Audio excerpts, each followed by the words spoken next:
Olá, sejam todos mais uma vez bem-vindos ao C-Pop, o podcast de cultura pop do Correio do Povo. Eu sou o Carlos Correia e aqui comigo, Márcio Gomes. Tudo bem, Márcio? Oi, Carlos, tudo bom? Tudo. Chegamos à 100ª edição do C-Pop. 100 programas, quem diria, hein, Márcio? Pois é, né? Bastante coisa, né? Deu para falar de bastante coisa nesse tempo todo, né? Desde lá de 2000 e antes da pandemia, né? A gente começou fazendo um programa sobre Bacurau, né? Era Bacurau, o filme Bacurau, It, Bacurau. Era Coringa. Era uma orgia de terror, né? E Bacurau, It e Coringa. Era uma discussão sobre se o Coringa era antes até da estreia do Coringa, né? Era uma discussão sobre se o filme do Coringa era perigoso, não era perigoso. No final das contas, não foi perigoso coisa nenhuma, né?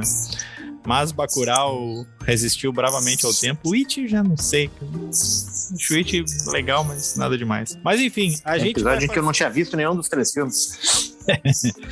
A gente vai fazer uma edição especial aqui, mas a gente vai se auto-jogar confete no segundo bloco, com a participação de alguns convidados especiais, figurinhas carimbadas aqui do C-Pop, porque no primeiro bloco a gente vai falar sobre uma daquelas sensações que ninguém imagina, aqueles fenômenos que ninguém imagina de onde vem, o porquê que tá vindo, mas chegou aí e patrolou tudo que é Round 6, a série coreana, Squid Game, né, em inglês. Em coreano eu não faço a mínima ideia de como é que se pronuncia, nem como se lê, nem... É o jogo da Lula em inglês, né? Jogo da Lula, jogo da Lula em inglês. Em inglês é jogo da Lula, em coreano não sei. E... Pois é, o Squid Game, né? Em português esse título Round 6, não sei, né? Mas enfim, a gente vai falar desse fenômeno que virou aí, tá liderando, pode ser a série mais assistida da Netflix de todos os tempos, tá liderando as paradas da Netflix em tudo que é lugar. A gente vai falar um pouco sobre ela e aí no segundo bloco a gente faz um especialzinho aí dos 100 episódios, certo? Então, Pedro, pela 100ª vez, sobe a trilha e vamos lá.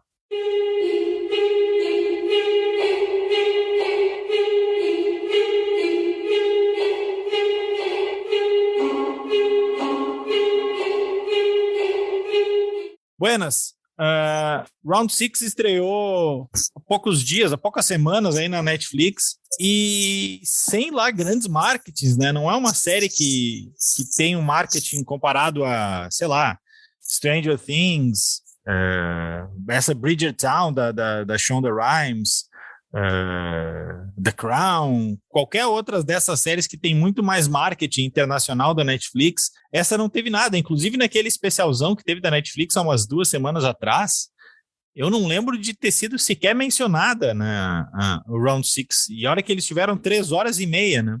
Se eles soubessem o fenômeno que a coisa estava se tornando, acho que teria dado mais atenção.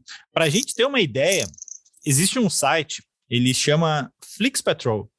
Ele monitora monitora os streamings, o que monitora a parada de streaming. E ele tem, assim, tanto a divisão por filmes quanto por séries de quem está em primeiro lugar.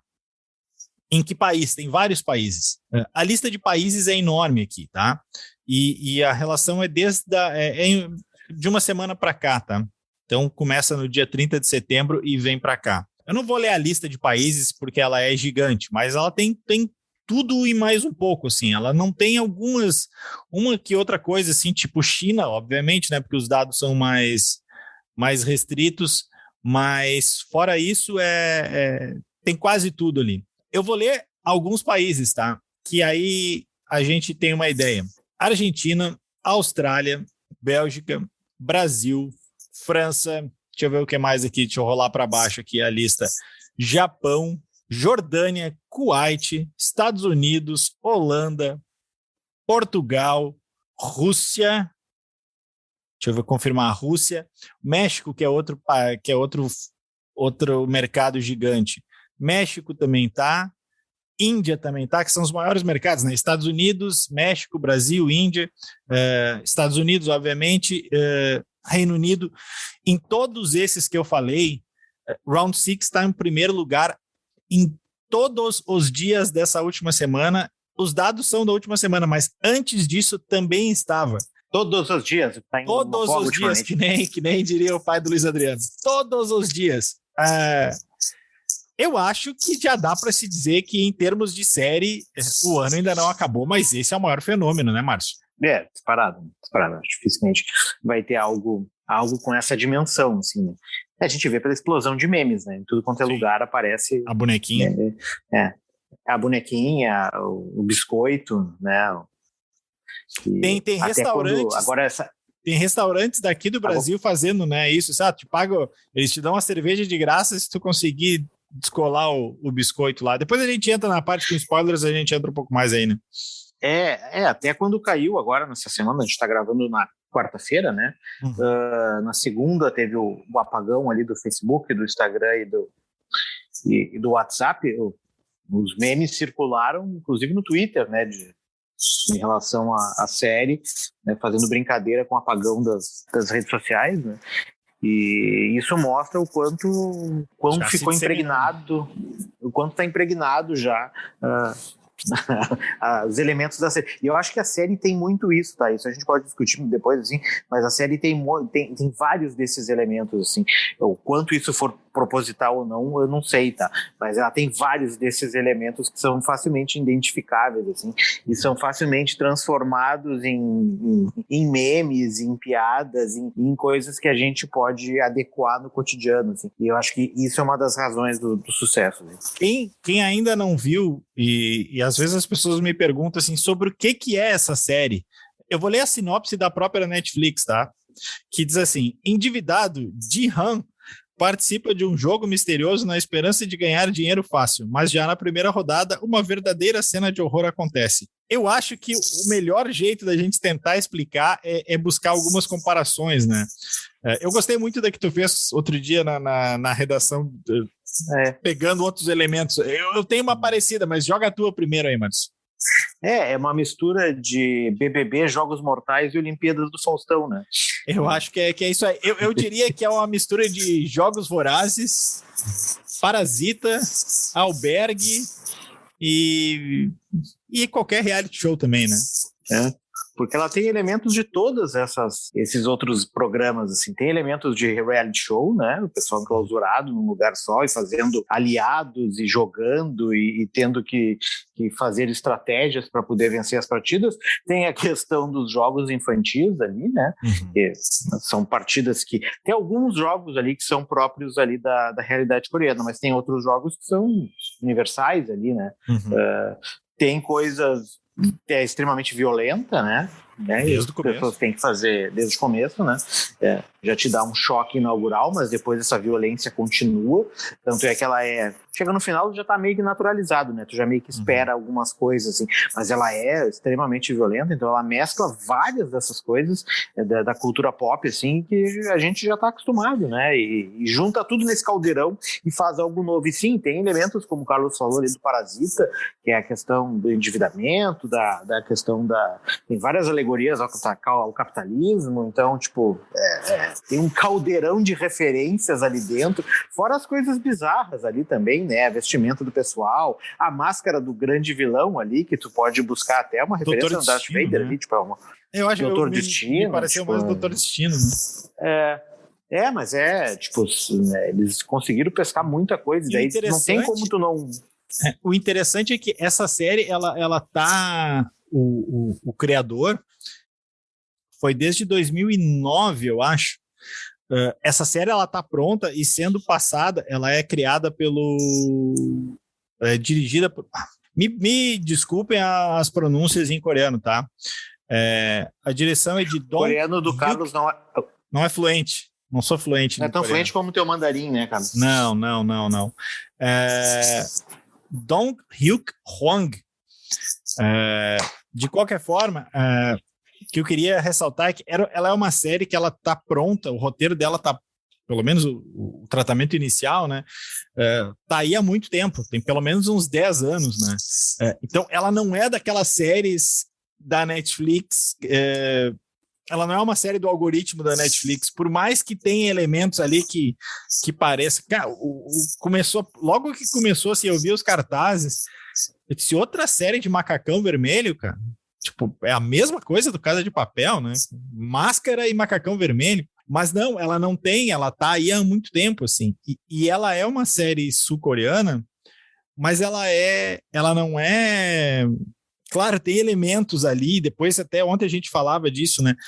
Em dado momento tem uma referência lá a questões da Coreia do Sul, tem isso na parte dos spoilers ali, a gente pode falar um pouco mais de uma referência a uma greve gigantesca que aconteceu há alguns anos lá, mas ela é uma série facilmente internacional, né? Que nem tu falou antes, assim, é muito fácil, eu até acho que ela dá que ela vai perdendo fôlego, acho que nos últimos episódios ela perde fôlego, mas assim, é muito fácil entender o sucesso dela. Tem outras séries que a gente meio que não entende por que fazem sucesso. Essa é muito fácil entender, sim. Né? Sim, diferentemente do Gambito ali, né? O Gambito é uma série mais clássica, assim, né? Exato. Tipo, uma série que é difícil de tu ver como é que tantas pessoas se identificarem, embora seja uma série muito bem produzida, assim, é uma série muito bonita, né? Tipo, toda certinha, toda, né? Toda bem roteirizada, bem encenada, né? Visualmente muito, muito, muito efetiva, muito bonita. Né? Mas é uma série meio asséptica, assim, né? Uhum. Tipo, então é difícil tu entender, tentar identificar por que tantas pessoas se identificaram com aquilo ali, consumiram aquilo ali e se tornou o fenômeno que se tornou, até porque é um esporte que nem todo mundo pratica, né? Xadrez não é uma coisa, um esporte de massa, né? Não é um jogo de massa, né? As pessoas não jogam xadrez com tanta, se fosse, né? Sei lá qual jogo que as pessoas jogam em casa de tabuleiro, seja um jogo massivo, né? Mas essa tu tem vários. Para mim, o grande apelo ali, eu acho, além da violência, além da questão dos jogos, eu acho que tudo isso é muito importante, mas para mim o grande apelo é a questão do reality show, assim. Eu acho que ela é feita num Mas é o jogo em si, né? É o jogo de Big Brother. De tu querer saber que... Porque assim, esse elemento, ele não é novo, que eu... não é. Mas é que eu acho que quando eu falei do jogo, eu falo dos jogos ali, né? Das provas, das competições. Sim, entendi. É o jogo como um todo. Sim, tu quer saber quem vai ganhar. É um Big Brother que as pessoas vão sendo eliminadas, vão se formando times, vão criando vilões. E aí, assim como o Big Brother, tu assiste muito mais do que eu, assim, né? Eu confesso que eu não assisto o Big Brother. Eu sei apenas quem vence, quem são os vilões, mas esses reality shows, seja o Big Brother, a Fazenda, qualquer um outro, assim, eles normalmente, ao longo do programa, eles vão formando, seja pela forma da edição, do roteiro, da maneira como as pessoas se identificam, surge o vilão, surge o mocinho, né?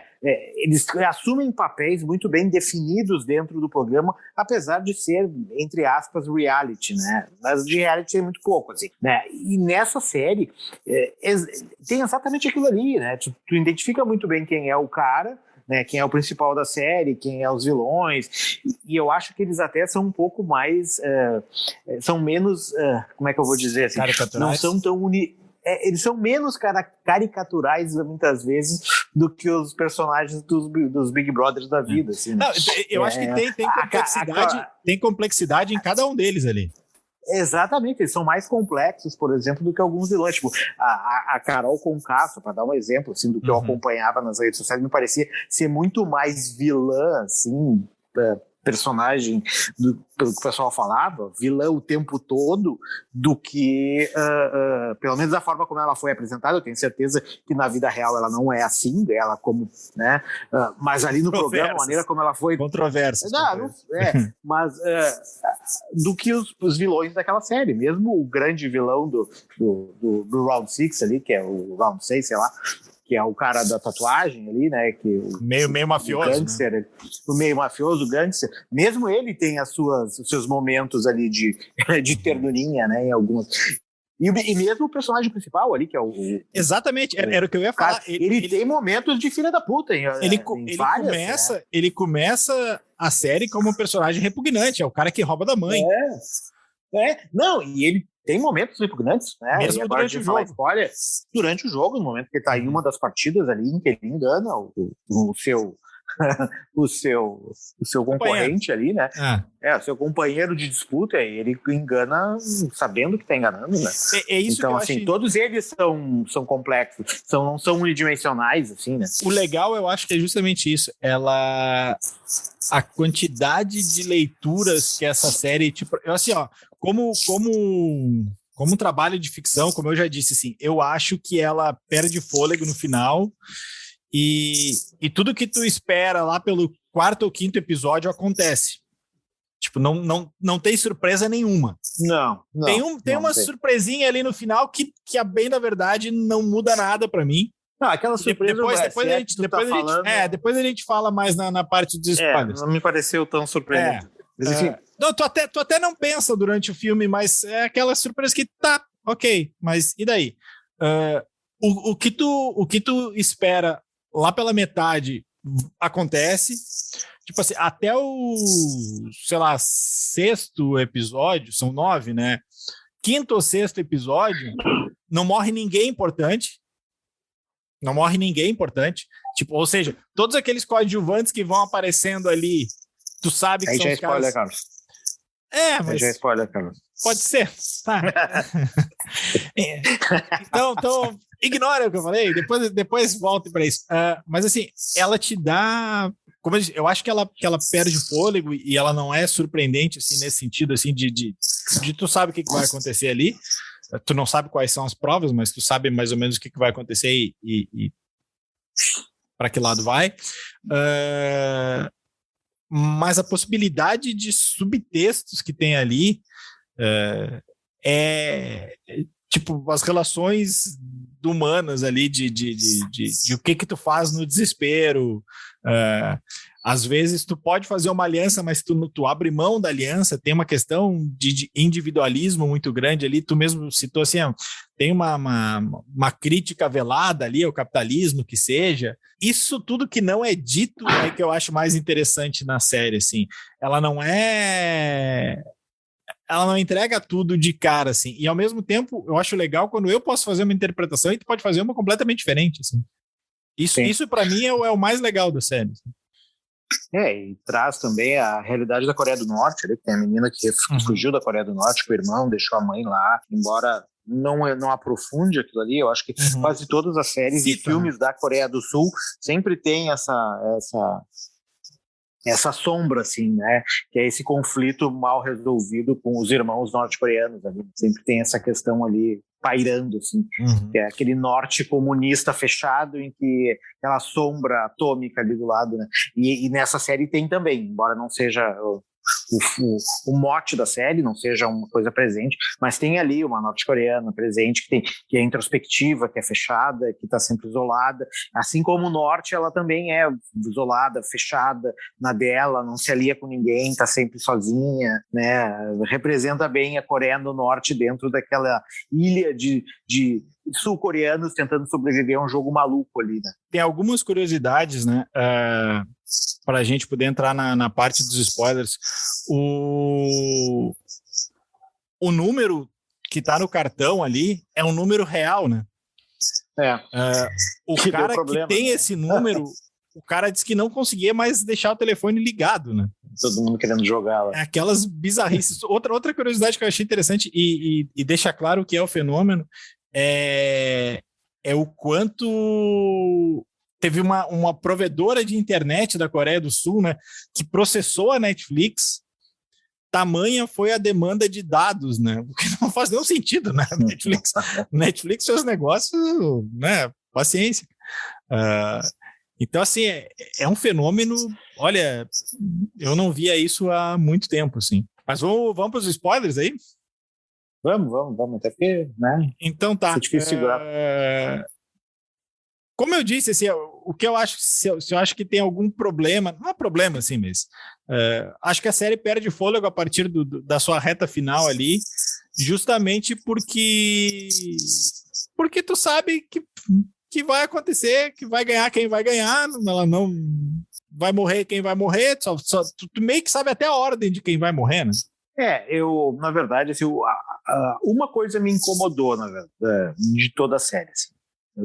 Duas coisas me incomodaram. Eu achei a série muito boa, eu gostei bastante, assim, né? Mesmo que me incomodou, não afeta a minha, né, o meu gosto pela série, eu continuo achando ela muito boa, mas tem duas coisas que eu achei o final ali, né, aquele cliffhanger para uma segunda temporada, né, não me, acho que poderia ter deixado a questão da segunda temporada, que eu imagino que deva ter, pelo sucesso que foi, né, ainda mais sendo a Netflix. Mas, sei lá, podia ter uma segunda temporada sem ter aquele cliffhanger, sem ter necessidade de deixar tão aberto, assim, ele voltando, como querendo ser, sei lá, um vingador ou algo do gênero. Acho que não precisava ter esse tom. E a outra coisa que me incomodou muito foi a virada do personagem que disputa a final com ele, né? Em que me pareceu ir contra a personalidade do personagem a série toda. Foi um cara que fez tudo para sobreviver a série toda, inclusive enganou o grande amigo dele lá dentro. E era um cara que sempre me pareceu como um grande filho da puta. Você não acha que ele é meio filho da puta? Não, ele sempre foi filho da puta. Dá pistas disso? É um cara que foi seu filho da puta o tempo todo, aí no final ele se mata. Tá, entendi. Entendeu? Entendi. Tipo, achei que era o contrário. Não faz sentido. Sim, entendi. Não faz sentido, entendeu? Tipo, daí o cara oferece se ele pegasse aquela faca que estava ali do lado e tentasse matar ele, que era uma coisa que mais ou menos boa parte, pelo menos eu estava esperando, algumas pessoas estavam esperando, ok, mas que ele se matar. Eu acho que foi a solução mais inesperada para aquele desfecho ali. Talvez eles tenham feito a opção pela surpresa, mas eu acho que foi contra a trajetória de todo o personagem ao longo da série, assim. Ele não me pareceu ser alguém que fosse sacrificar a própria vida num momento de definição como aquele. Tudo que ele fez ao longo de todo o jogo foi o contrário daquilo ali. Mas enfim, sei lá, isso foi algo que me incomodou, assim, o final daquele personagem. Sobre a grande surpresa, que eu imagino que esteja falando que seja do 01 ser o grande mentor, assim, eu não muda nada. Não é que eu saquei, assim, mas eu meio que desconfiei na hora que ele pulou em cima da cama, quando estava dando a briga dos presidiários lá, e os caras pararam a briga. Ali eu já fiquei com o pé atrás, assim. E daí, quando tem o jogo deles de bola de gude e ele é executado e não mostra, ali eu meio que tive certeza, assim. Não é meio Sebidu, assim, mas aquilo ali me pareceu meio... É a mesma coisa do policial. Meio óbvio, assim. É a mesma coisa do policial. Não tem corpo, não é declarado morto. O policial pula lá de cima, tomou um tiro. Morreu. Se não tem corpo, não morreu. Então ali eu já tinha ficado com essa impressão, assim, que ele era o cara que era o... Não, para mim não foi uma surpresa. Mas ainda a série construiu como, e também não. Então, mas concordo contigo, não acho que tenha acrescentado nada na história. É meio como essas surpresas da fase ruim do Shyamalan, assim, tipo, olha, tem uma surpresa. Mas daí não muda nada, que nem... Até hoje eu me irrito com aquele A Vila. Tipo, nossa, é uma super surpresa, não se passa naquele tempo. E daí? Não, para a história em si não acrescenta nem muda nada. E assim, algumas coisas, mas aí acho que pode ser isso que tu falou, assim, tem gancho para uma segunda e tal.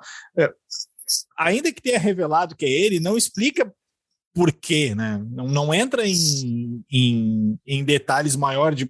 Claro, fica claro ali que aquilo ali começou já tem alguns anos, a própria história do irmão do policial, quando ele pergunta por quê, não fica muito claro, mas não...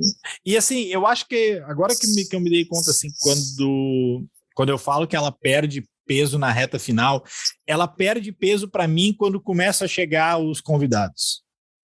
Aquela parte ali eu achei que ficou meio fora do tom da série, assim. Aquela bizarrice ali dos caras com as máscaras.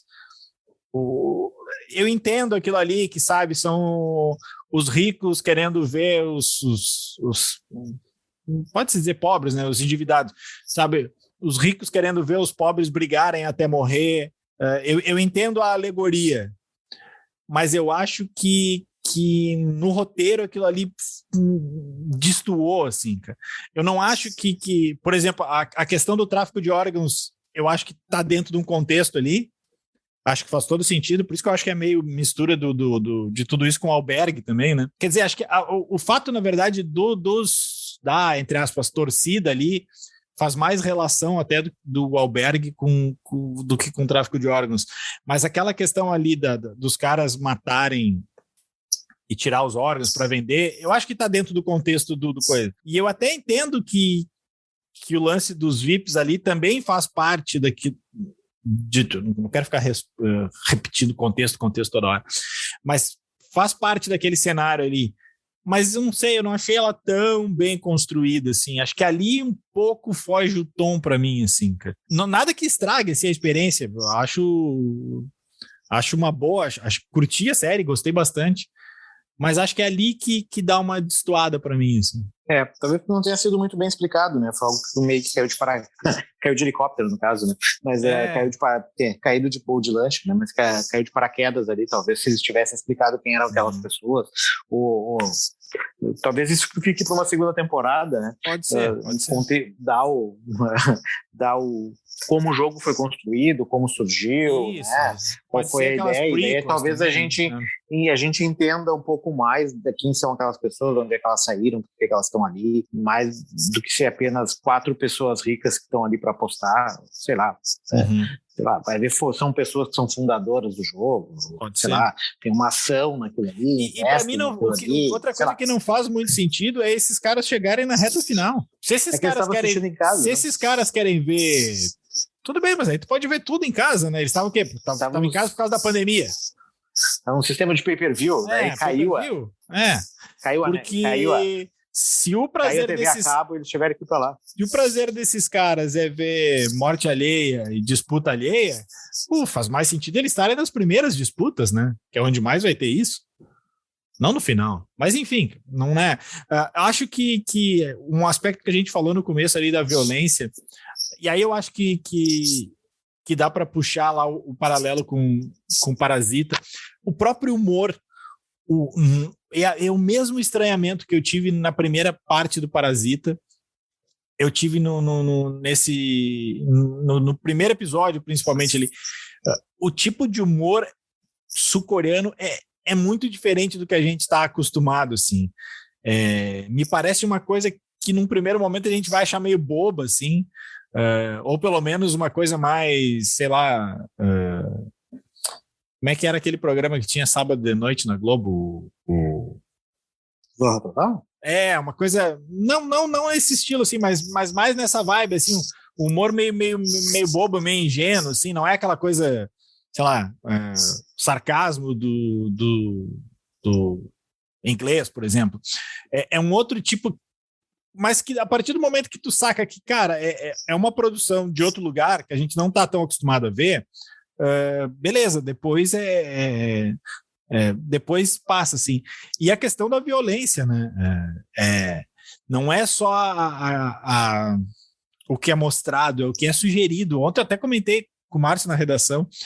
Para mim, a cena mais violenta de toda a série acho que é logo no começo do segundo episódio, mais do que qualquer morte, é quando eles estão cremando os corpos ali, e aí tem um caixão que botam a mão para fora, assim, cara.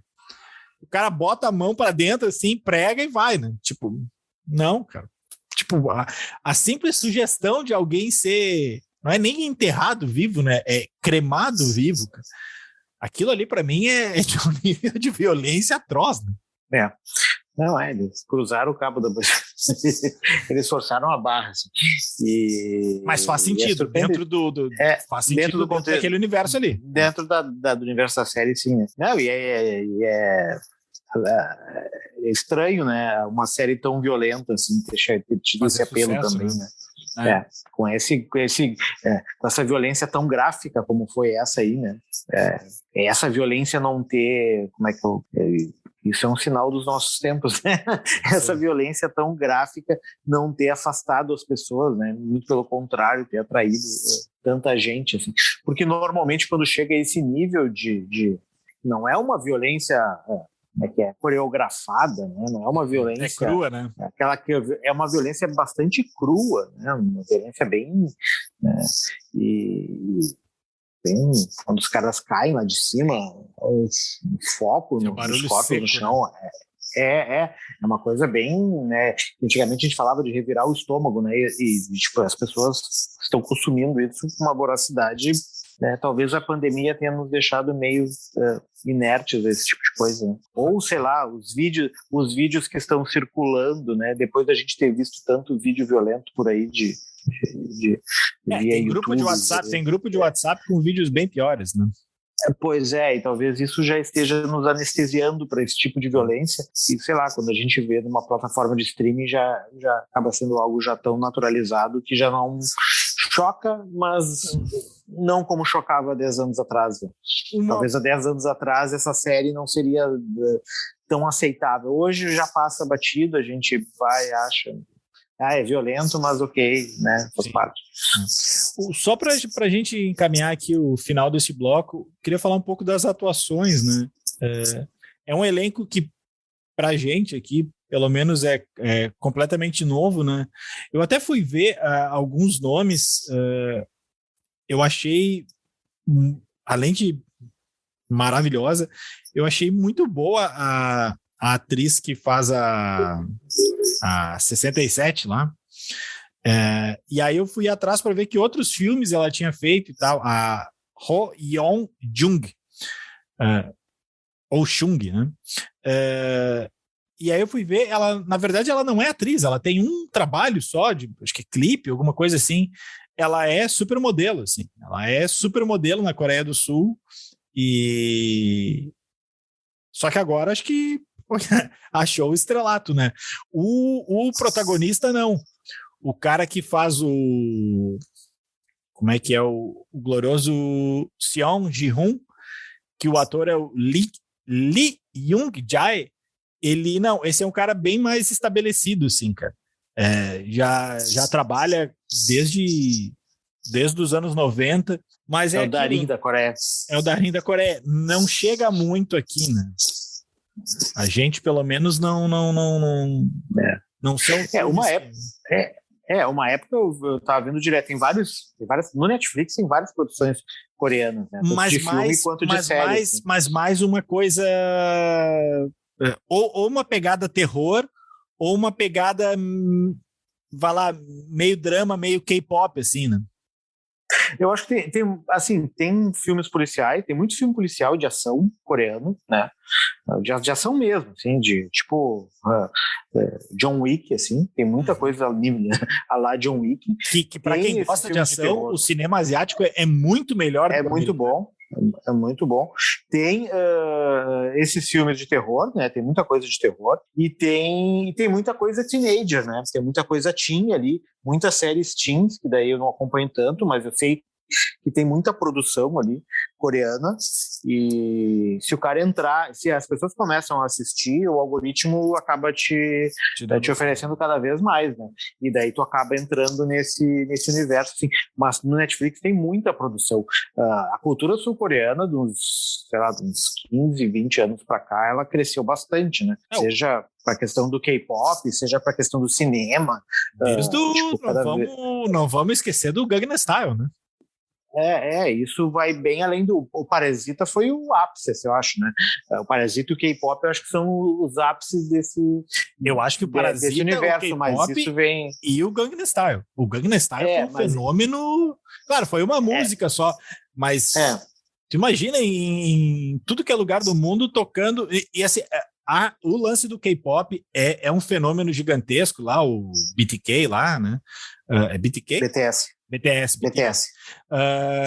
Mas só para ainda é meio nicho, né? É um nicho. É estranho falar um nicho gigante, né? Mas essa atriz que tu tá falando, por exemplo, ela é muito amiga de uma das cantoras do Blackpink, que é uma banda de K-pop feminino. Sim, tanto que é a lógica, né? Tanto que são as estrelas deles, né? Tanto que ela, se eu não me engano, mandou um caminhão de não sei se é de food truck ou de alguma coisa para o set de filmagem. Essa cantora não sei qual das cantoras aí. Uma época minha filha ouvia bastante Blackpink, agora não ouve mais. Mas mandou um caminhão de comida para o set de filmagem para E tanto é que ela tá nos agradecimentos da série, se eu não me engano. É Jessie ou Jeannie, alguma coisa assim o nome dela. E ela é namorada de um cara, eu não sei se é ator ou não vou lembrar agora porque eu não domino a cultura pop sul-coreana, mas ela é namorada de uma estrela deles lá também. O namorado dela, se não é estrela da música, é estrela da TV, do cinema. Então, assim, é toda uma cultura que, de uma forma geral, para quem não acompanha com mais afinco, passa batido no radar, né? É a Jeannie, agora eu confirmei que é a Jeannie do Blackpink, senão seria cancelado por fãs de K-pop. Não. K-pop é outro fenômeno gigantesco mas aí acho que é uma coisa geracional também, né? Acho que não sei, tem essa impressão assim que é mais geracional, mas como digo, né, como passa fora do meu radar, posso estar completamente equivocado. Então, antes que eu cometa mais equívocos, mais alguma última consideração aí da série, Márcio? Não, é isso. Acho que a gente passou bastante por ela, falou pelo que deveria falar nas provas, né? O que mais me chamava a atenção era querer não descobrir quem é que vai morrer ou quem vai ganhar, mas eu queria descobrir quais eram as provas, né? Isso era o que eu ficava curioso, e durante toda a série eu queria saber quais eram as provas. Mas esses eram os grandes spoilers que eu não gostaria de saber, assim, né? Achei todas elas bem interessantes. Acho que a da Ponte a da Ponte acho que é a mais Olimpíada do Faustão de todas, né? A mais Olimpíada é o Cabo de Guerra, né? Tem o Cabo de Guerra também. Tem o Cabo de Guerra. O Cabo de Guerra é muito Olimpíada de Faustão. Tem aquela da Ponte que é a dos vidros, ali, tu tá falando? Tô falando da Ponte dos vidros. A dos vidros é dos vidros. Mas todas elas, né? Tipo, a segunda, que é a dos biscoitos também, é muito, das bolachinhas. Cara, não é Faustão, né? Mas aquela ali é muito... Sim. E a primeira que é a estátua, né? Batatinha 1, 2, 3, que é a estátua, né? Assim como a boneca já está integrada aos memes, a cultura popular, cultura pop, cara, batata que essas máscaras e esses macacões vão ser o ano que vem com a volta do carnaval, né? Batata que isso vai vender que nem água, né? Só não vai ter a máscara, né? O pessoal não vai querer usar máscara. Assim como já foi a febre das máscaras do Casa de Papel, podem apostar que a próxima febre de máscara vai ser aquelas ali com aqueles controles símbolos do controle do PlayStation. Mas enfim, vamos jogar confete agora então, né? Vamos falar dos 100 episódios do C-Pop.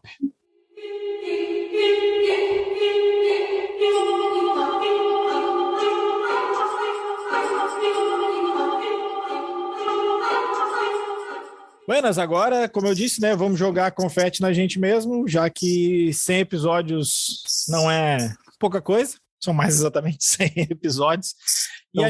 São 100. Nada mais, nada menos do que 100, não é 99. São exatos. Não é 101, são 100. A gente pensou em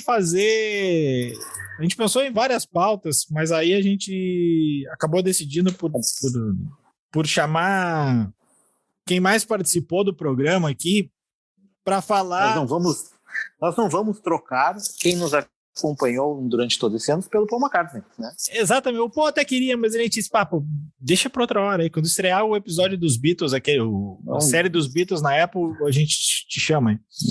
Aí não vamos trocar eles pelo Steven Spielberg. Ficou meio assim, mas topou. Disse, ok. A gente convidou aqui...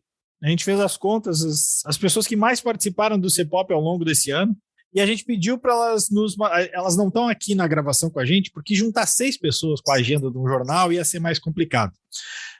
Tem gente que não está nem no Brasil nesse momento. Que chique. Tô vendo, né? E a gente aqui, né? Dona Maureen viajando pela Europa, a serviço, né? A trabalho, mas nós aqui. Então a gente convidou 4 pessoas, a gente fez as contas aqui de quem mais participou, e aí quem apareceu mais foi a Camila Souza, a Lou Cardoso, o Henrique Massaro e a Maura Xavier. E a gente pediu para cada um deles nos mandar um áudio sobre o quê? Sobre o que tu quiser. Já que vocês participaram sempre, se vocês atenderam os nossos convites para falar de pautas que a gente pensou aqui, agora é o nosso retorno. Vocês falem sobre a série que vocês quiserem, vocês digam aí o que vocês gostariam de ter falado aí, sobre qual série, qual filme vocês gostariam de ter falado, e enfim, e aí vem de tudo um pouco. Então a gente vai começar aí com a participação da Camila. Fala daí, Camila. Oi, pessoal. Então, eu escolhi uma série para compartilhar com vocês hoje. É uma produção brasileira e se chama A Coisa Mais Linda.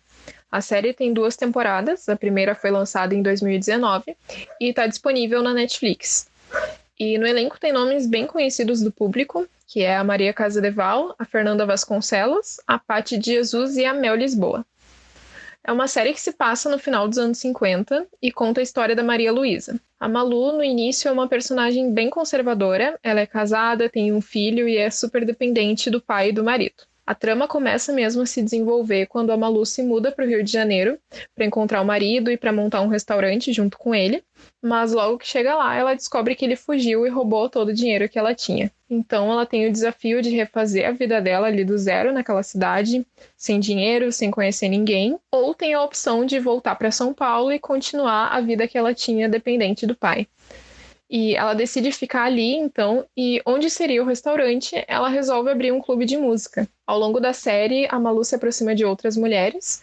Uma delas é a Lígia, que é uma amiga antiga que ela reencontra ali no Rio, e também conhece a Tereza e a Adélia. A Adélia, mais tarde, se torna sócia do clube de música. E é muito interessante ver como a Malu precisa lutar para conseguir abrir o clube, e como uma mulher sozinha à frente de um negócio era uma situação vista de uma forma muito negativa pela sociedade. Cada passo que ela vai dar é questionado pelas pessoas, que sempre colocam em dúvida a capacidade dela, mas a Malu sempre conta com o apoio dessas amigas. E a série aborda temas muito importantes, e um deles é o racismo. A Adélia, por exemplo, é uma mulher negra e por vezes ela é confundida como uma funcionária do clube, sendo que ela é sócia.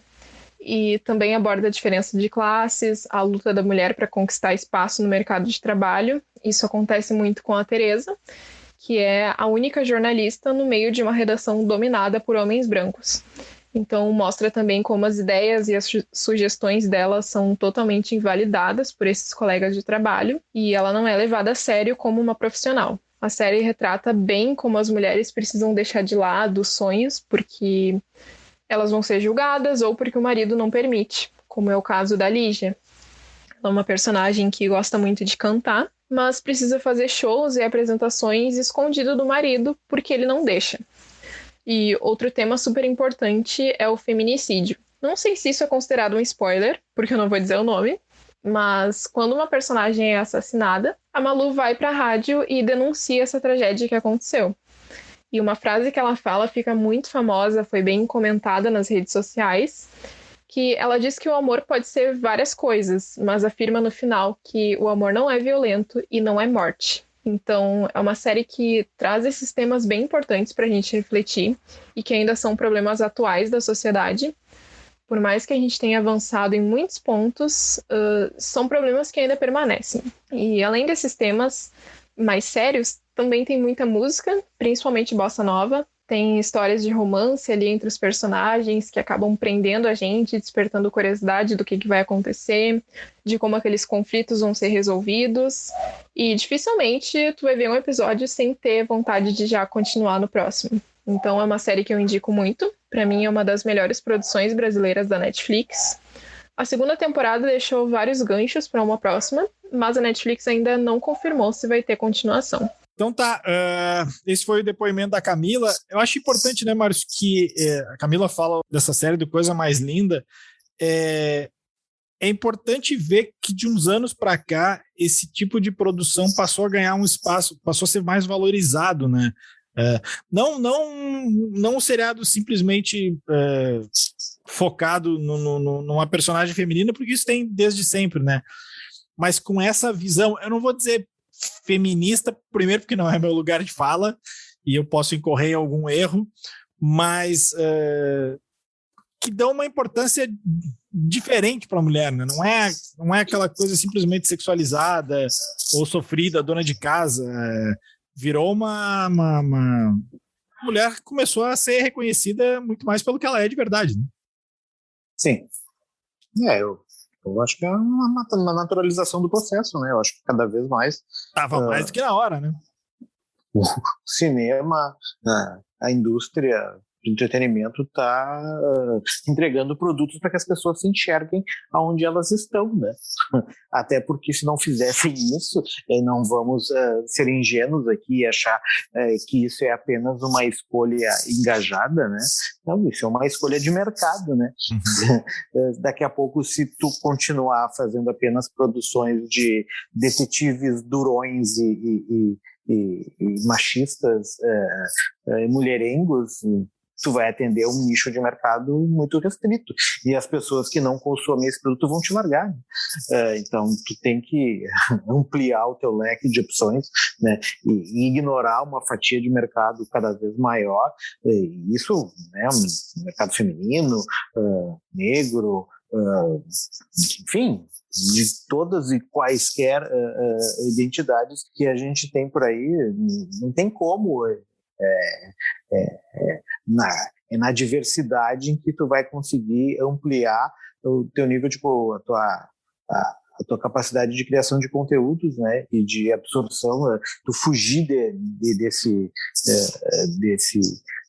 desse cenário e dessa direção, tiro no pé. Eu não vi essa série que a Camila falou, até vou dar uma conferida, né, até para poder falar com mais propriedade, né, mas tanto essas séries com essas temáticas, como essas séries de produções nacionais, né? E eu acho que para mim, a grande virtude da Netflix, né? No episódio anterior a gente falou da série sul-coreana, essa da Round Six. Bloco anterior. No bloco anterior. É exatamente tu conseguir cada vez mais dar voz para produções de países, de locais cada vez mais diferentes, né? E tu conseguir impulsionar uma indústria tem dificuldades, né? A gente e aí agora no bloco da edição, agora falando na edição passada, a gente falou do filme que até a gente não gostou tanto assim, mas é importante tu ter produções como essa, o filme da menina que matou os pais, né? Da Richthofen, né? Quanto mais conteúdo, quanto mais produções tu tiver nacionais e saindo e mercado para esse tipo de ator, atriz, diretor, enfim, quanto mais conteúdo, mais chance de sair coisa boa e tu conseguir representar na tela e trazer novas vozes para um mercado cada vez maior, né? Esse ano eu teve uma produção nesse sentido de trazer coisas daqui do Brasil que é bem interessante, que é a Cidade Invisível, né? Série aquela com a Alessandra Negrini, que é uma série Sim. meio de suspense, ficção, por assim dizer, né? Com personagens da nossa cultura, né? Saci Pererê e tudo mais, assim, né? Nosso folclore, né? Nosso folclore, né? Acho bem interessante. E como a Camila disse, vamos torcer aí, né? Que tenha a segunda temporada do Coisa Mais Linda. A gente agora vai chamar a Lou Cardoso. Fale sobre o que você quiser. Olá, eu sou a Lou Cardoso. E para quem me conhece e também já ouviu aqui alguns episódios do C-Pop, eu sou muito fã de divas pop.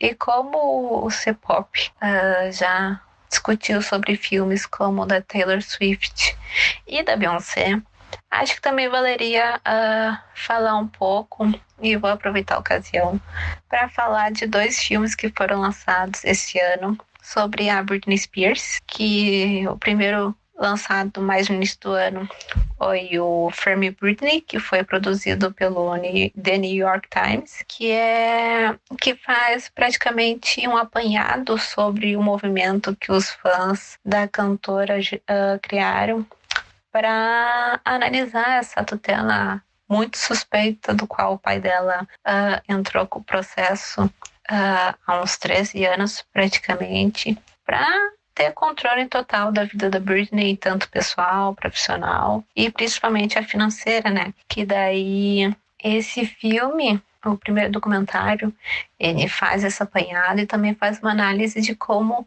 a imprensa também foi culpada por manchar ainda mais a reputação da Britney, muito para aquele aspecto machista, de que ela não deveria se comportar assim, e também fala bastante sobre os relacionamentos dela, e como, obviamente, a imprensa lá, que também tem os paparazzi, praticamente atormentaram aquele período da vida dela, do qual ela não estava assim tão bem emocionalmente. Ela estava passando por um divórcio e também recente tinha dado à luz ao segundo filho, e ainda teve o processo da guarda dos filhos e tal, e ela começou a sair bastante, né? Então, esse primeiro filme discute como a imprensa teve muita, acho que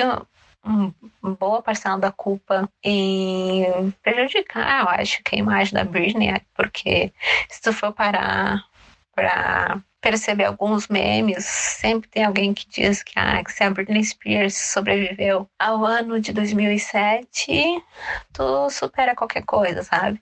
Aí são sempre coisas relacionadas a esse período da vida dela, e depois nesse primeiro documentário tem alguns depoimentos de pessoas mais próximas, assim, dela, assim, e falam de como que não é bem assim, né? Ela realmente não tinha pessoas muito confiáveis perto dela, e sempre tinha um interesseiro em volta. A família também não era flor que se cheire e tal, então ela praticamente estava sozinha, sabe? Então, e nesse primeiro documentário é bem curto, assim, tem entre 1 hora, e está disponível na Globoplay, e é isso.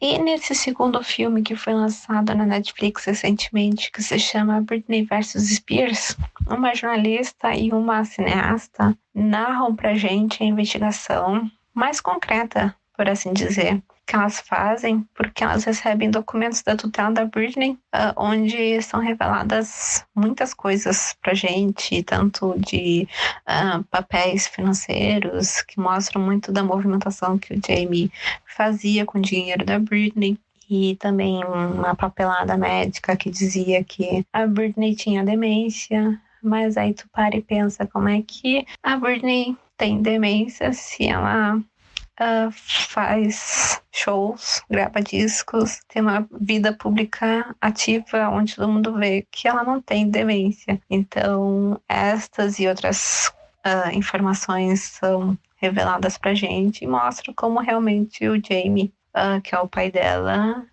manipulava e fazia o diabo a quatro para conseguir manipular tudo que é coisa, para poder justificar essa tutela, né? Para poder continuar vivendo às custas da Britney, né? E acho que esses dois filmes, eles são resultados desse movimento que os fãs fizeram. E acho muito legal que o fato de que esse movimento dos fãs gerou tanto curiosidade quanto essa repercussão depois desses filmes, né, pro caso da tutela, que daí realmente fez com que, sei lá, a justiça acordasse e também lançasse mais luz em quem é realmente o verdadeiro vilão dessa história. E daí, obviamente, que o pai dela começou a apertar a coisa e começou a se retirar aos poucos da tutela, até que eles saiam definitivamente nessa última semana. Mas a Britney ainda vive sob uma tutela, que daí é um tutor mais neutro, né? Não é uma pessoa, ninguém da família e tal. Então, ela praticamente está livre hoje em dia, né? Então, ela não vive mais... Vamos dizer assim, que ela não vive mais sob as ordens do pai. Então, ela... Vamos dizer que ela finalmente pode viver novamente, graças ao que os fãs fizeram, né?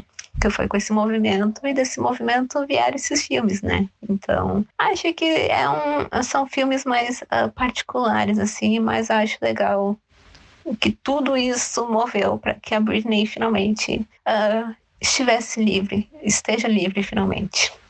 E acho que é isso que eu queria comentar. Obrigada pelo convite. Tá aí. Eu acho que se a gente não tivesse o fenômeno do Round 6, talvez nesse episódio até a gente pudesse estar falando desse filme, pelo menos esse último, Britney vs. Spears do Netflix, né, Márcio? Se tem um personagem que se presta a um bom documentário, acho que é a Britney Spears, né? Mais do que um personagem, um assunto, né? O que foi feito da Britney Spears nos últimos anos foi uma coisa... esse riso é mais de nervoso do que o riso de... Porque essa discussão sobre esse... Eu não sei como é que a gente está traduzindo esse conservatorship. Me enrolei todo aqui, muita gente vai rir dessa. Ele é tutor dele, ela é a tutoria, né? A tutoria dela, assim, pelo pai, são coisas. Eu tava ouvindo um podcast, eu acho que é também do The Daily, em que um cara que era da empresa de segurança deu uma entrevista de coisas que os caras faziam para impedir com que ela se comunicasse com o mundo exterior, tipo, coisas terríveis, assim, sabe? Tipo, e eram os caras de segurança que davam os remédios para ela. Tipo, era coisa de mafioso, né? Para dizer, entre outras, e bem como dizer as coisas mais amenas. Bem como a Lou fala ali no depoimento dela, os caras acusam ela de ela tinha que ter a tutoria porque ela estava sofrendo de demência. Como é que tu tá sofrendo de demência? Tu faz um show? Essa era a defesa dela. Assim, como é que ela não conseguia ser capaz de se sustentar ou se reger a si mesma, se ela era responsável por um show com não sei quantos dançarinos, criava coreografias para não sei quantas pessoas, ela que criava o próprio show e definia, enfim. Na verdade, ela era refém de quem comandava a sua conta bancária, né? Que no caso era o pai dela, o advogado, enfim. Eu não vi ainda esse documentário também, tá na minha lista. Tava maratonando a série coreana aí, né? E estava antes disso vendo a Missa à Meia-Noite, só coisa leve, por sinal. E daí... Próxima série do cara da Missa da Meia-Noite vai ser com alguma obra do Edgar Allan Poe. Fecha parênteses. Isso à Meia-Noite é uma série muito boa que eu dei dica semana passada, que vai passar batida por causa do Round Six. Esse é o problema de tu lançar na mesma época de um fenômeno cultural. Mas fechando parênteses e voltando para a questão da Britney, eu acho que essa discussão da Britney, essa discussão de como lidar com celebridades, né, é um debate eterno, né? Talvez uma tutoria fosse importante para a Amy Winehouse, né? Mas certamente os caras do pai. Exageraram, não do pai da Amy, obviamente, né? Mas certamente os caras esticaram e muito a corda no caso da Britney Spears, a ponto dela ser uma prisioneira, né? Ela não conseguia falar com as pessoas, né? Eles trocavam os números de telefone das pessoas que ligavam para ela não saber que as pessoas estavam tentando entrar em contato com ela, e no celular dela e trocava os números. Tipo, era uma coisa cruel, assim, né? Era esse bizarro. Ponto, nível de maldade, assim. E de alguém que às vezes é o clichê a gente falar de altos e baixos na carreira. Os altos da Britney Spears são muito altos e os baixos são muito baixos, né? A gente lembra... e isso tá bastante no primeiro filme que a Lou fala, né? Essa ação dos paparazzi e tal.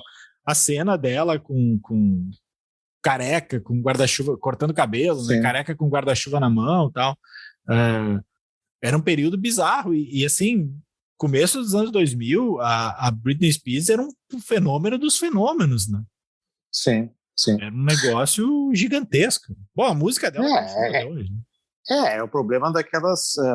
pessoas que cresceram com isso, né? Ela surgiu no Clube do Mickey, né? Já desde criança, vivendo nesse meio. Daí depois, como adolescente, virou uma popstar, né? Porque quando ela surgiu, acho que ela devia ter 17 anos, eu acho.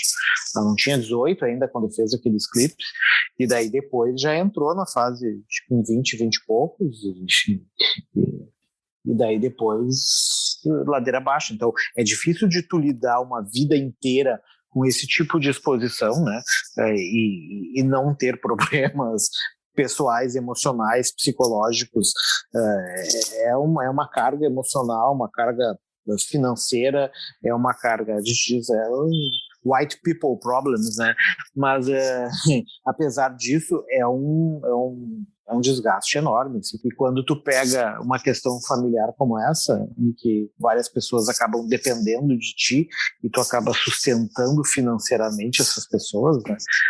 Sabe-se lá qual é o caráter de cada um ali, né? Coisa incrível. Mas enfim, né? Enfim, né? Mas tenho que ver esse documentário da Britney. Eu também quero ver. Tem só ouvindo o podcast sobre. Henrique Massaro, diga aí. O filme da janela. Diga isso, o homem que defende a mulher da janela. Vai indicar o filme da janela aí pra gente.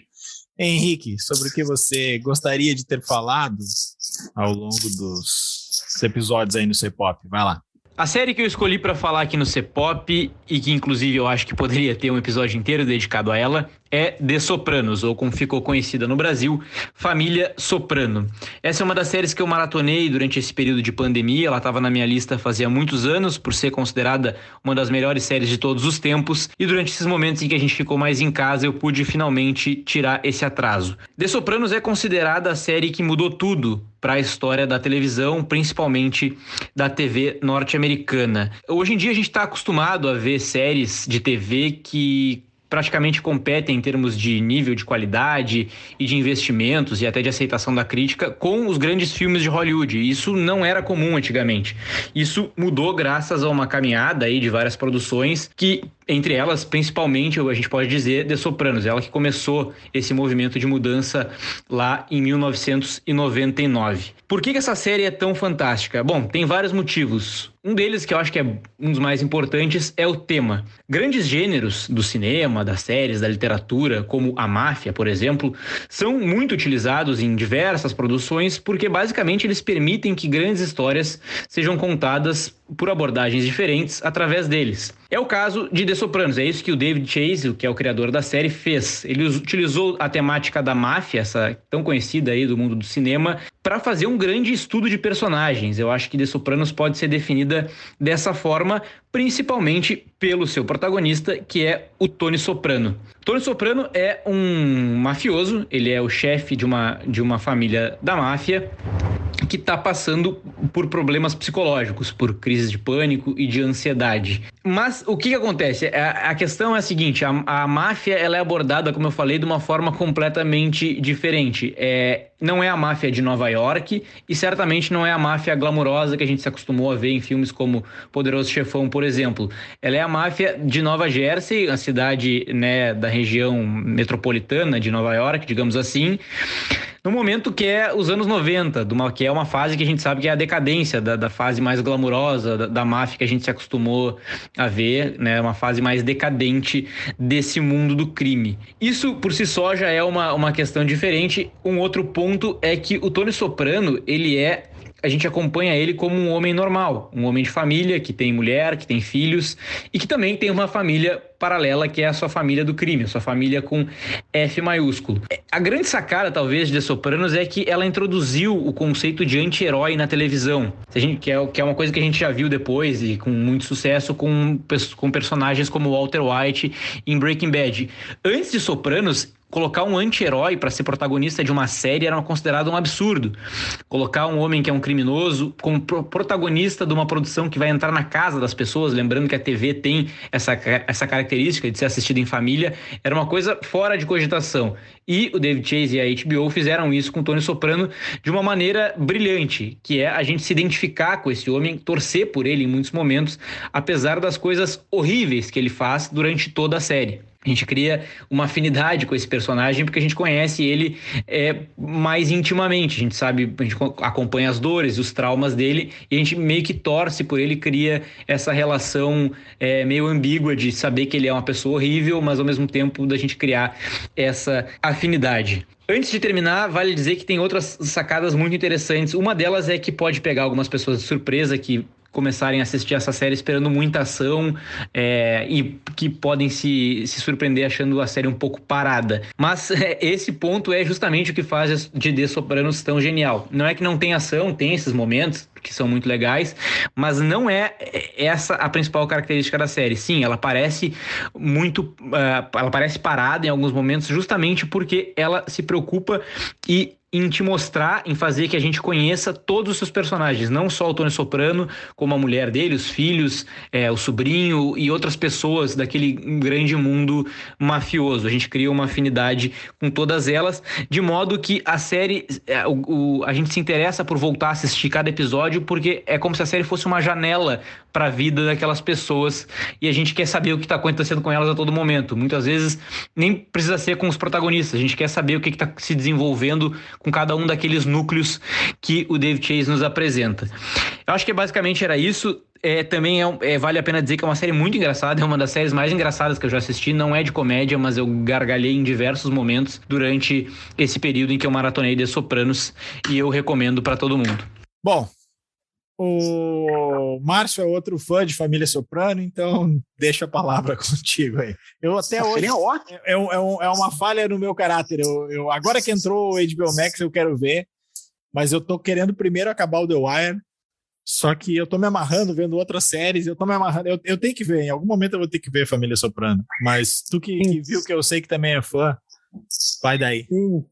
Então, Soprano, se a gente pudesse ser uma máquina do tempo e a gente voltasse no tempo para quando Soprano estivesse no ar, a gente certamente faria vários episódios sobre Sopranos, né?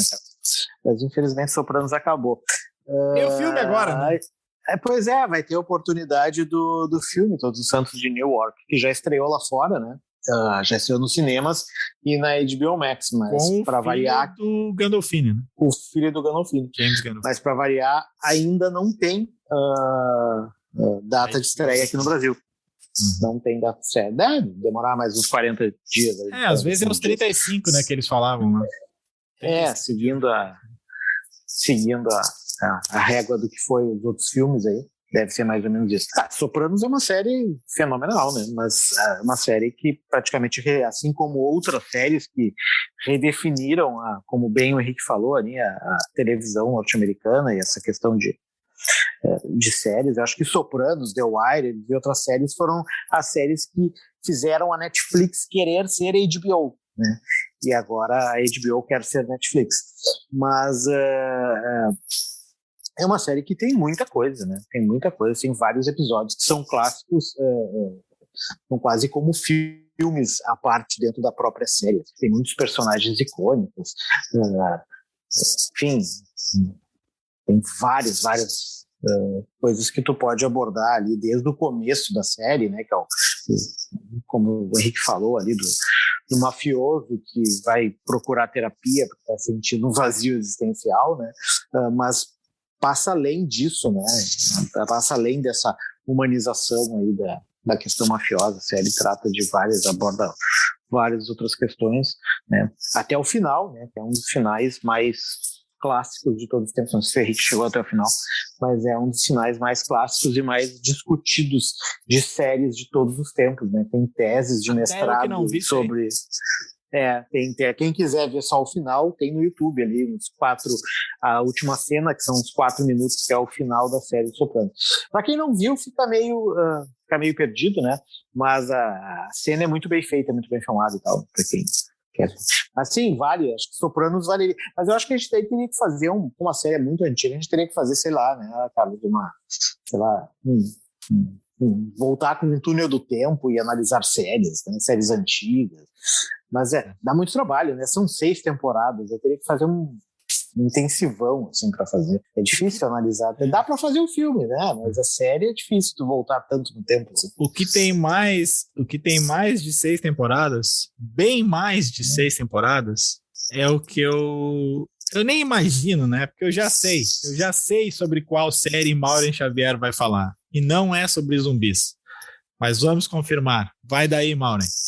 Olá, meu nome é Maura Xavier e eu participei várias vezes do C-Pop. Falei muito sobre zumbis e sobre outros filmes, mas nunca falei de Grey's Anatomy. Aquele seriado médico que está completando 18 anos, chegando à maioridade. E acho que nesse momento é mais do que pertinente de falar sobre esse seriado um tanto quanto... aqueles que amam e aqueles que odeiam.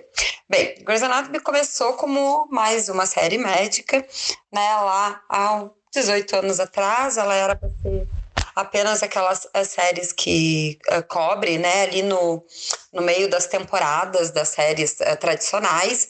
Então ela teve ali alguns, né, poucos episódios na primeira vez, mas desde o primeiro ela já acabou estourando. Assim, acompanha, né, naquela época da primeira temporada, um grupo, né, de médicos novatos, de residentes de cirurgia e os seus dramas. É claro que, né, o tempo passou, aqueles residentes já viraram chefes, outros já morreram, né, casaram, tiveram filhos, aquela coisa toda. E a série chega, né, à sua 18ª temporada, foi lançada agora recentemente nos Estados Unidos, com algumas críticas, é verdade. Por quê? Porque, de uma certa maneira, toda aquela novidade que ela trazia no início, né, de pegar uma abordagem diferente dos seriados médicos, quer dizer, tem os médicos, tem os dramas dos pacientes, mas também tem muito dos dramas dos personagens muitas vezes complexos e que se encontram, se desencontram várias vezes ao longo da trama. Óbvio que todas as séries longas, elas sofrem desgastes, e isso é verdade, a série já teve altos e baixos. Na minha opinião, como uma fã, acho que já teve vários momentos que ela podia ter terminado, mas ela soube, né, se reinventar, trazer novos personagens. Mas realmente é muito difícil. Inclusive, né, acho que a temporada passada, que teve a gravação durante a pandemia, a 17ª temporada, que também foi um pouco mais curta, ela conseguiu resgatar algumas coisas, ou de uma certa maneira fazer alguns fechamentos, né, de algumas histórias que acabaram sendo interrompidas ao longo da série, né? Para quem não sabe, a Shonda Rhimes, que é a escritora e idealizadora de Grey's Anatomy, ela realmente, né, começou o seu Showland, como se chama, o mundo, né, da Shonda, que são uma série de séries. Grey's Anatomy deu, né, aí o pontapé para várias outras personalidades, para outras várias séries, né, com atores e atrizes, principalmente atrizes negras que conseguiram se destacar, como Scandal. Então é um pouco, né, desse universo. Mas sim, a série se desgastou, né? A Shonda tem um hábito de matar os personagens e não se importa muito se eles são muito importantes ou se eles são, né, os principais. Tem muitas coisas de bastidor, inclusive agora, quando a série completa 18 anos, há muito conteúdo saindo de curiosidades da época quando ela nasceu. Ela tem algumas características, uma marca bem forte da Shonda, que é a questão de um grande número de personagens negros, e personagens negros em posições de poder, de decisão, é o que acaba balançando.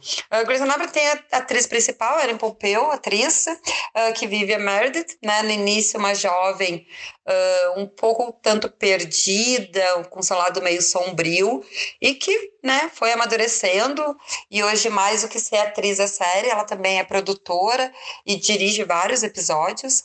E é uma série que, né, exatamente como eu tô falando, assim, com o tempo, ela muitas vezes não soube lidar com muitos problemas, chocou muitas vezes os fãs e segue aí se reinventando. Começou a 18ª temporada agora, retorno de alguns personagens que, vamos dizer assim, saíram ao longo desse tempo.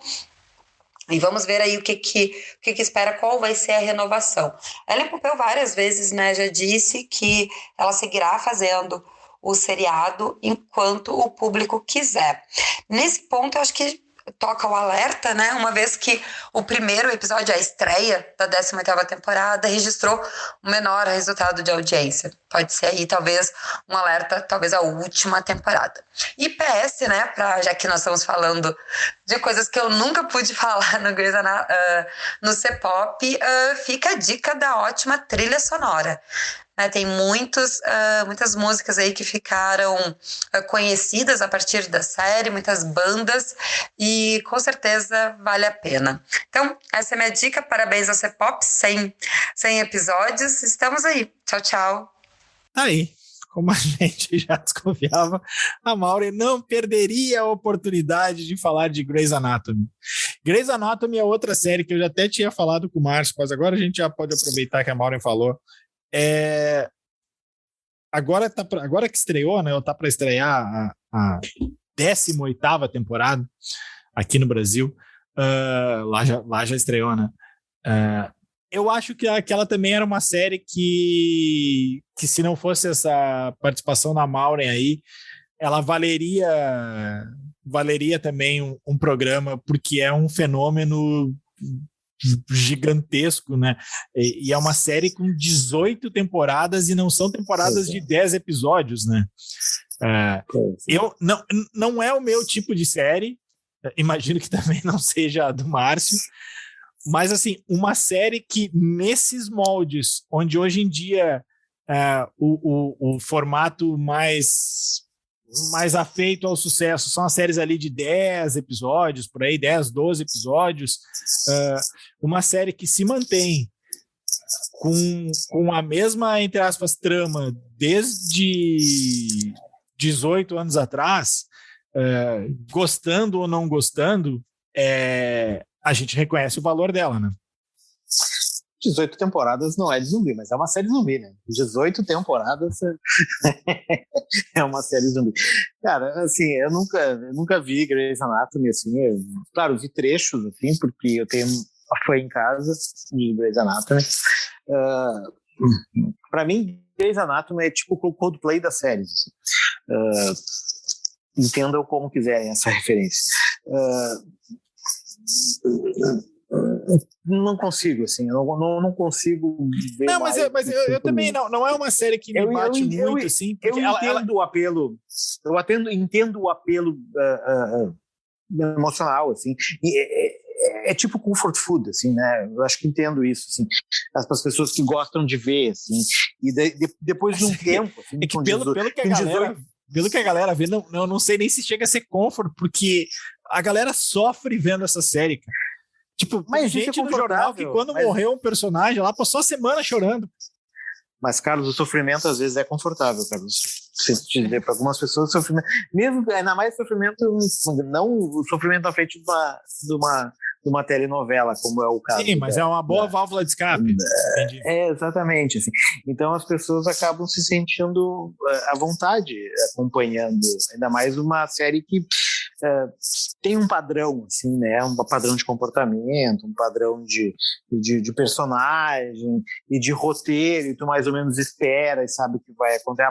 Talvez a Maureen brigue comigo quando voltar da Espanha, se ela ouvir esse programa. Mas, enfim, do pouco que eu vi é o que, né, do que eu consegui assistir, assim, antes de sair, é o que me parece, assim. Mas não é algo que eu consiga consumir, assim. Também não é uma série que me atraia, mas eu consigo ter empatia, talvez seja a palavra correta, de reconhecer o mérito dela, assim. Eu posso não gostar, não é nem não gostar, porque eu não vejo, então não é desgostar. Não é o tipo de coisa que me atrai. Eu já não gosto. Não é o tipo de coisa que me atrai, assim, ainda mais com uma possibilidade tão grande de ver outras coisas. Mas, assim, eu respeito o fenômeno que e me chama a atenção o quanto as pessoas que continuam acompanhando, e aí talvez um exemplo para a gente seja a própria Maureen, acompanham com afinco, assim, é um negócio caro para eu não vou nem dizer para os fãs, assim, porque tem gente que não é fã, mas gosta de acompanhar. A série é muito cara para o seu público. Então, essa relação que a Shonda estabeleceu com o público, eu acho isso louvável, assim. Acho interessante que as pessoas dediquem sempre 1 hora por semana para sofrer juntinho com os médicos ali. Então, acho que inegavelmente é um fenômeno e que bom, por outro lado, que a Maura lembrou para a gente não passar em branco aqui por Grey's Anatomy. Acho que é isso, né? Acho que sim, né? Os próximos 100 agora, né? Acho que nem precisa dicas essa semana, né? Porque acabou sendo um bloco de dicas. Tem as dicas aí, o pessoal tem 18 super temporadas, o pessoal chorar junto aí. Dicas turbinadas nessa semana. A gente agradece...